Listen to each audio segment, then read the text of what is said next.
I founded Replay back in 2020. This was essentially taking some technology that I'd been starting to prototype while I was at Mozilla, trying to build it out into a solid time travel debugger that we could deliver to people, to web developers, and give them a real way to figure out what was going on in their applications and having that perfect understanding of the behavior.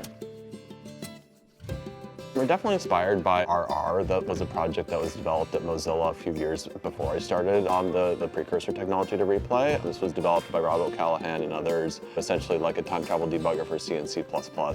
And we wanted to see, can we do this for the web as well?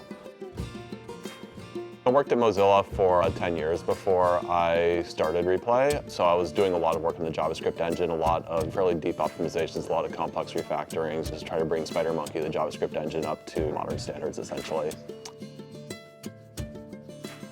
A lot of how we've adapted to the market is essentially trying to understand what are the best ways in which we can really help developers, really try to help them with their workflows. I think because we did start with the time travel debugger and we were working on that for several years, and we're finding certainly adoption, I think, within very technical people who really have that strong need to have a detailed understanding of what's going on in complex applications.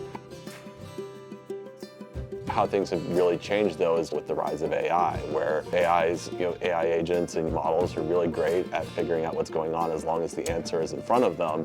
But when they don't see the answer, they start guessing. They have a lot of difficulty in figuring out what's going on. And it's a perfect fit for a time travel debugger because it can just deliver them all that information that they actually need. I went through a few different evolutions. I think certainly mirroring how much models have changed in the last couple of years. I think we were originally starting with a standalone app builder, mostly because like these, I would say pre-Opus models were not as sophisticated as the ones that we have right now. They needed a lot of scaffolding, a lot of structure built around them to really be more effective. But when Opus came out, when the latest models came out, we actually ended up not needing a lot of that. It just almost sloughed off.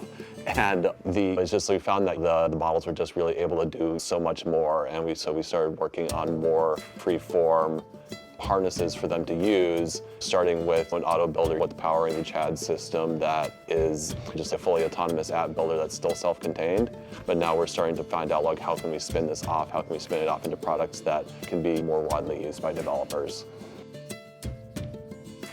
I see our target customer is anyone who is trying to use AI to build software, and they are running into the limitations of the technology. They're running into issues where the apps are not as good as they want, where the apps are buggy, where the apps are just running into issues, and they want the AI to fix this instead of having to go in and deal with things themselves. I think that building a fully automatic development pipeline, or like a largely automatic development pipeline, is just like it's where things are trending. It's where things will really give developers that sort of maximum.